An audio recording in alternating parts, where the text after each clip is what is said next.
بسم الله الرحمن الرحيم الحمد لله رب العالمين الصلاة والسلام على سيدنا المرسلين وعلى آله وصحبه أجمعين.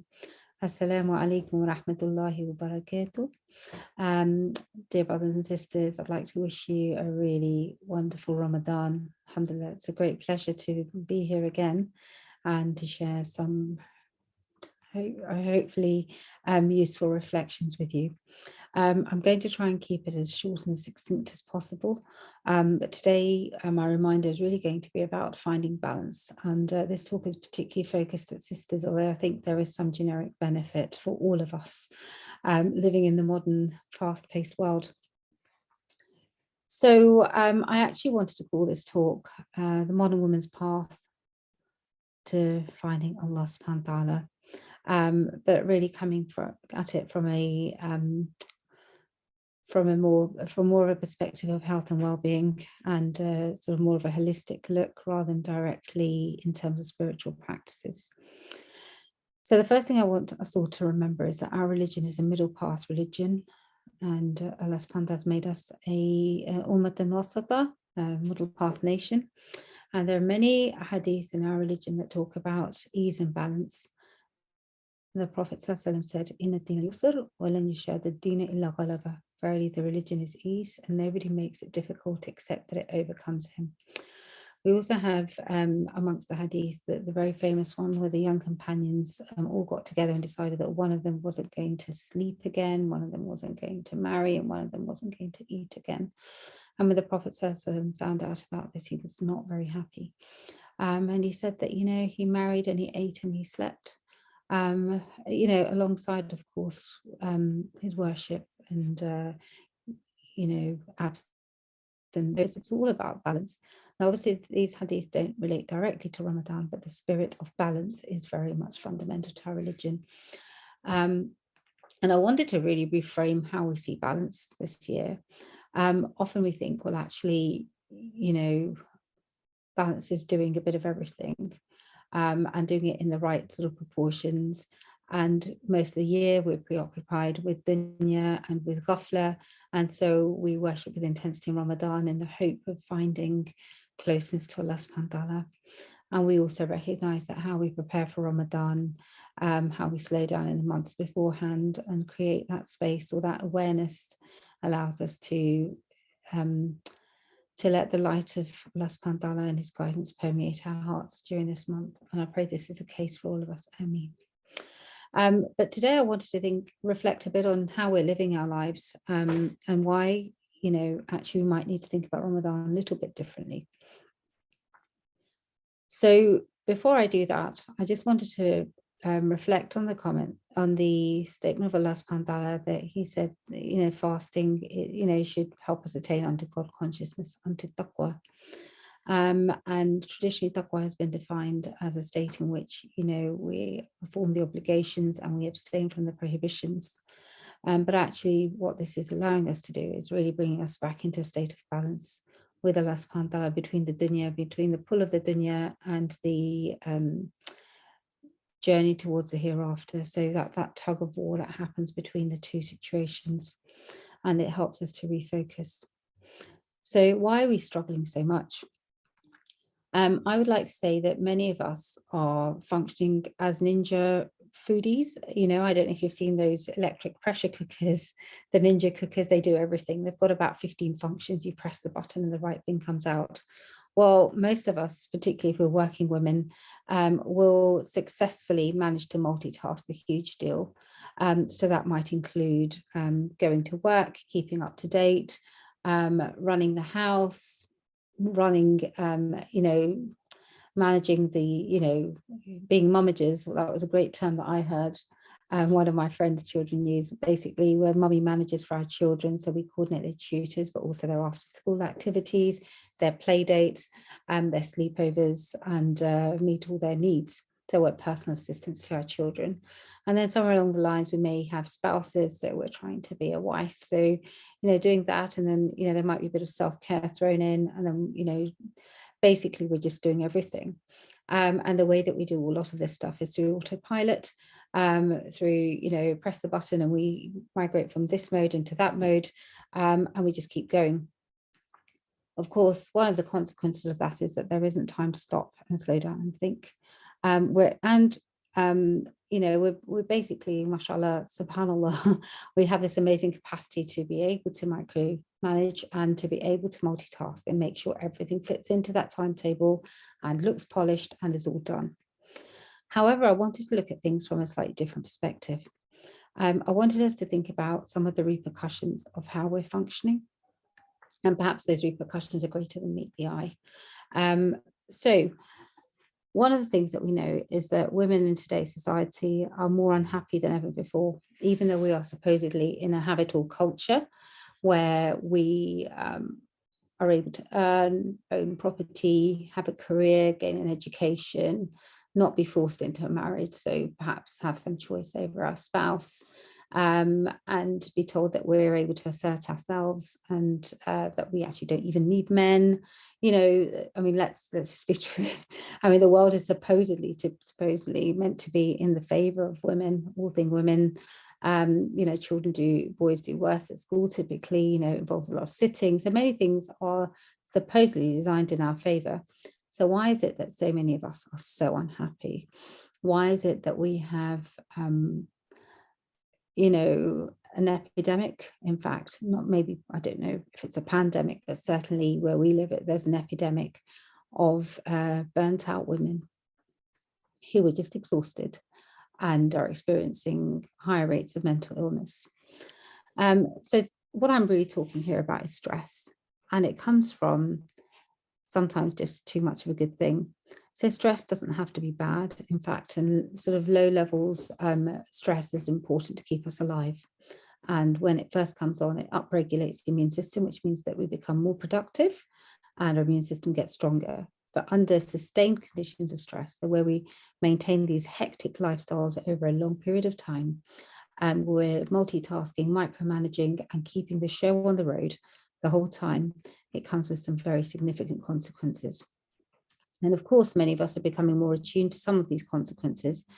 And the four that I wanted to touch on today, really, as a direct consequence of this crazy business of micromanaging and multitasking the whole time, are four main domains. So the first I've already touched on, which is mental health, and women experiencing more anxiety and depression in our society. And we know that women may have a slightly high preponderance as it is, and Allah subhanahu wa ta'ala has given us this emotional nature, and perhaps we are a bit more vulnerable, and are affected by hormones and various other factors. But the truth is that women are unhappy, and unhappy women make unhappy wives and unhappy mothers. So the ramifications are quite huge, and the consequences of that sort of stress is what we call transgenerational. It's epigenetic, which means that those stress-induced changes in our chromosomes, in our cells, are passed down at least 3 generations through our unborn children and our grandchildren. So it's quite significant. The other thing is the impact on our physical health.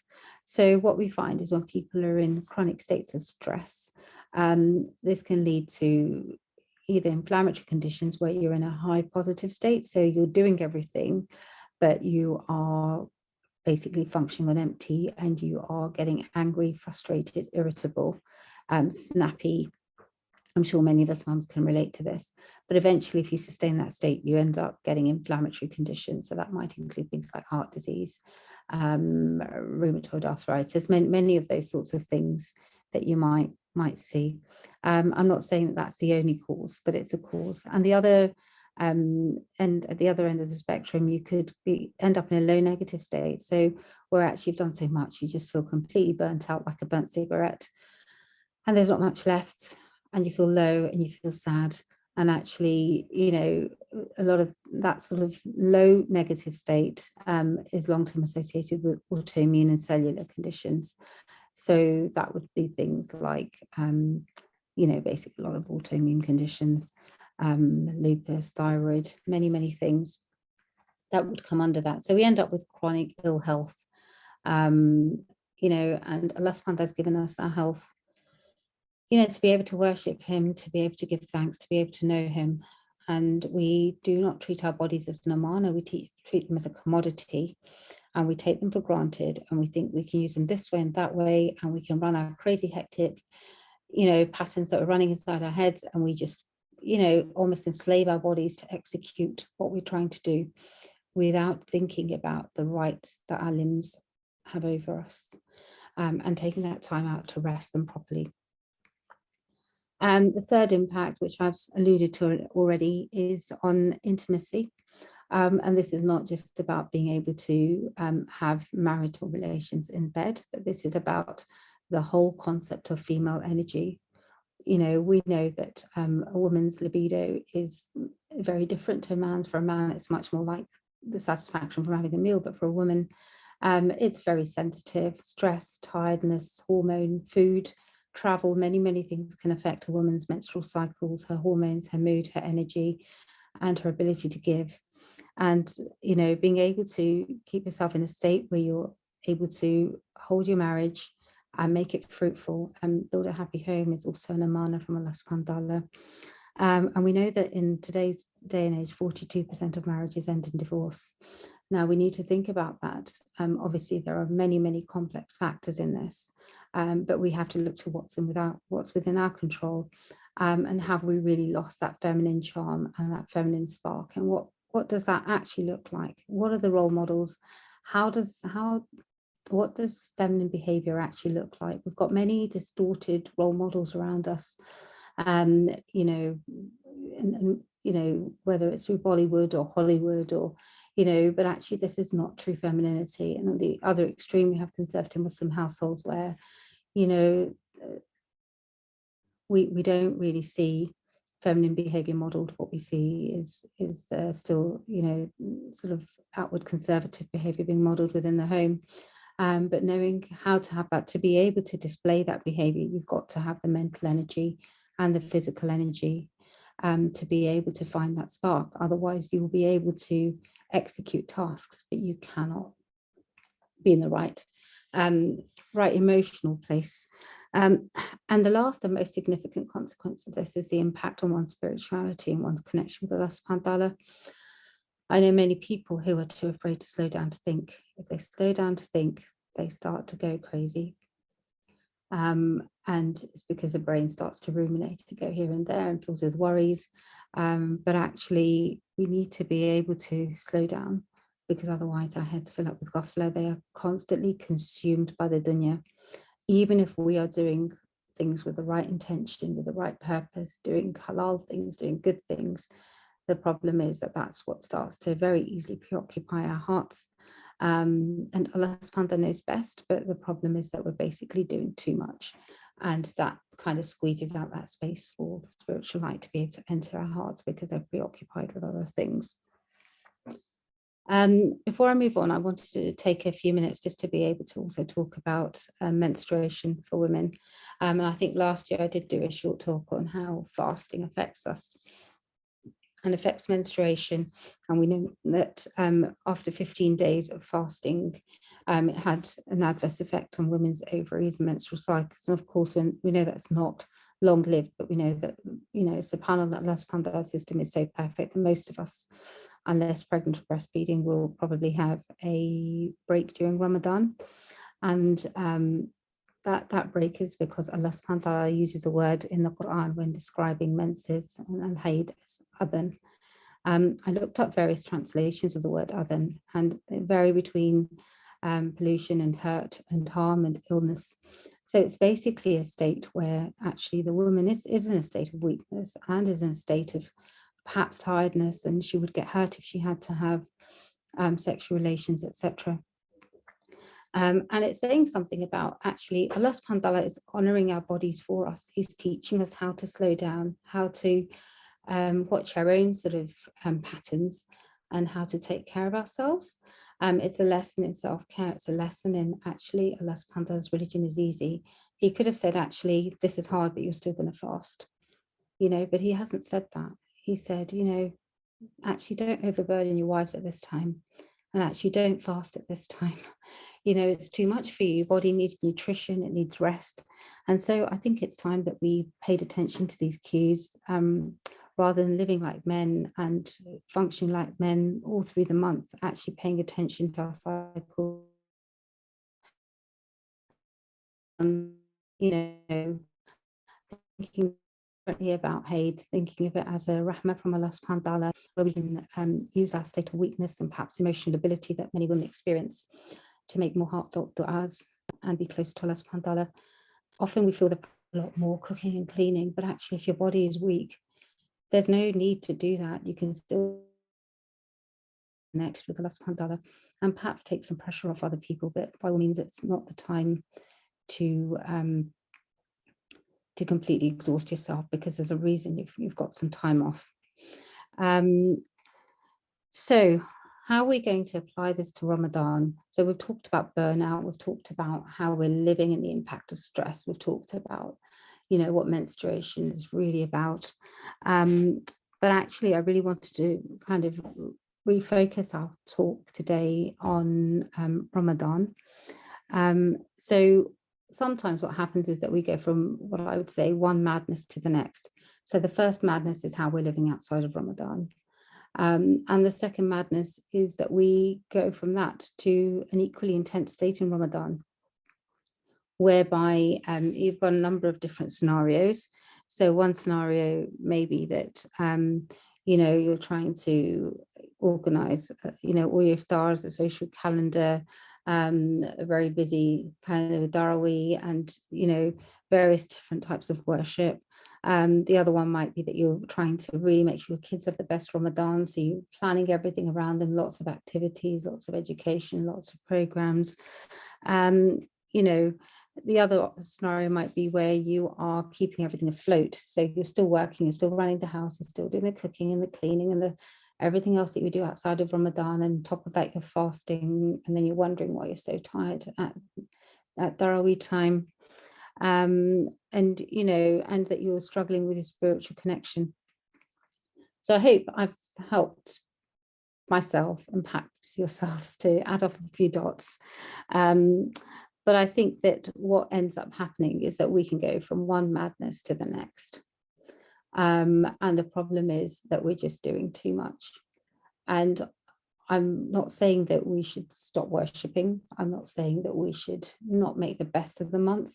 And I'm certainly not saying we should be lazy in our worship. But what I'm trying to say is that we need to think about things differently, and perhaps we need to disconnect to reconnect. So to an extent, it may be a case of being able to not just cut back, some of the stuff that we're doing normally, outsourcing it or cutting it back or putting it on hold so that we can create that time. But then of that time, structuring that time so that we're able to give our bodies their rights, our families their rights, and our Lord his rights. And I think having that time, disconnecting, cutting back and creating that life means that we need to be able to take that balance with us outside of Ramadan as well, when we're not doing so much and we're not constantly stressed. And this is what I think is important in terms of finding balance this month. So what are the ways that we might achieve this? So I think the key tips, and I've written a few down here, so excuse me if I just check my diary. So we need to come away from some of this business to be able to find Allah subhanahu wa ta'ala, but that doesn't necessarily mean cluttering it up or feeling like every moment has to be spent on the prayer mat, and we need to feel upset if our children want our attention, our husbands want our attention, other people want our attention. By the same time, we have to not be frivolous with how we spend our time. So I would suggest that the first thing would be to tackle the stress. And that's really a very long-term thing. And inshallah, if we can manage that, we will lead much better lives all round. And so that would mean slowing down. Slowing down allows us to be mindful, to really think about what we're doing, why we're doing it, where we're going with it, and ultimately to be mindful of Allah subhanahu wa ta'ala. allows us to cultivate good character. So when we slow down, we're less reactive, we're less angry, less irritable, less snappy. And we can really work on showing good character and also harnessing some of that emotional energy, that feminine energy that I described before, that's so necessary in terms of building a happy, stable family. So I've said slow down and don't do anything essentially so far, and I'm ready for Sheikh to tell me off for saying that. But the second thing I would say is intention. So intention is very, very important. So when we rest and we make the intention that it's for Allah subhanahu wa ta'ala, so that we're able to worship him better, we actually get rewarded for that rest. And we know that often the sages have said that he who does not know how to rest does not know how to worship. Now, Ramadan is definitely not a month of laziness, but it is a month where if we can recalibrate things, we can be in a better place. And actually, if we can use our rest strategically, we are better able to worship him rather than burning ourselves out and in the second week not being able to worship or getting exhausting or falling asleep behind the wheel or showing bad character. So apart from the nighttime sleep, where we should try to get sort of 3 sleep cycles of 90 minutes between Isha and Suhoor, the other important thing is that in the Sunnah, the Prophet says, we find his daytime nap, Baylula, and that should really be anywhere between 10 minutes and 30 minutes. And if you're going to do more than 30 minutes, then it should be an hour and a half. And the best time for that is between Dhuhr and Asr, but ideally between sort of 1 and 4 p.m. is the best time to be able to take that nap. And there have been many studies that show that it kind of resets our productivity. And certainly if you're going to plan to do Taraweeh and Tahajjud, at Suhoor time, then the best thing would be to get a nap, even if it's short, to make it with the intention of following the Sunnah of the Prophet ﷺ, but also to strengthen your limbs to be able to get up and worship, and make wudu before you sleep, so all of that is counted. And like that, likewise, every single action can be converted into an act of worship, whether it's asking after our parents, whether it's looking after the needs of our families, whether it's caring for our neighbours, whether it's going to work and doing it with the intention of serving people or earning halal rizq or doing a positive dawah. All these things are actually charitable actions and count highly in the scales, and that reward can be multiplied in Ramadan. The key thing is that it shouldn't squeeze out our essential worship and also our extra worship in Ramadan. Point number 3 is about self-care. So we've talked a lot about finding and redressing the equilibrium this Ramadan, but I do, as a GP, I do want to talk about sort of the 5 key areas apart from worship. So that would be exercise, nutrition, rest, and we've talked about stress management, and social connection, which is through Taraweeh or through relating to family and friends, or if there are many opportunities for that. But it's important that alongside our spiritual and family schedules, we use this time to build good habits. So we get out either for a daytime walk, get some sunshine in, or some other form of exercise. It doesn't need to be for long, but consistency is really important. And it's also really important that we're eating and drinking the halal and the tayyib and not eating to excess, and eating, ideally organic or healthy foods, not processed foods, and avoiding gluttony. So those things are really important, and those things are where our body has rights over us. We want our bodies to serve us in worship and in our dunya. We have to make sure that we look after the one body that we have to live in, that we have to worship in, that we have to serve in, and that is serving us by the mercy of Allah subhanahu wa ta'ala. Point number 4 is about setting clear goals. One question I would like to ask myself is, what am I taking away this Ramadan? So if I saw every Ramadan as a building block till I die or till Jannah, what are the things that I'm going to achieve this year? Am I doing the same old? Am I running the same patterns again and again? And they may work, they may give me that boost, but how am I improving my knowledge and improving my closeness to Allah subhanahu wa ta'ala? How am I transforming and how am I becoming a better person?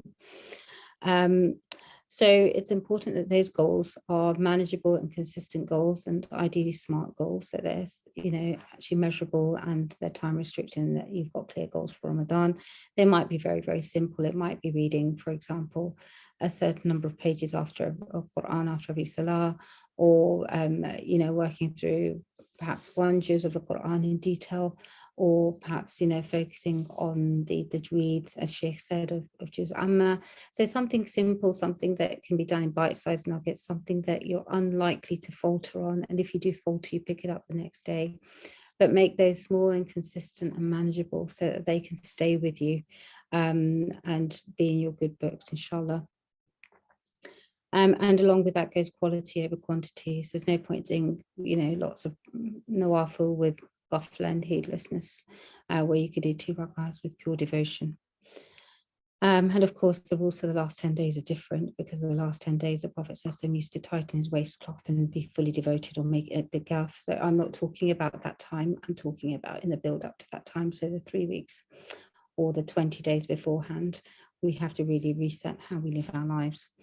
And I think that's it from me. So I hope that, inshallah, this has been of benefit. I pray Allah subhanahu wa ta'ala forgives me and forgives you, and that we have a truly transformative Ramadan, where we recalibrate and rethink how we're living our lives, so that we can truly live lives in accordance with his pleasure and meet him and meet our Rasul on the Day of Judgment. Okay, Slani Gratullah.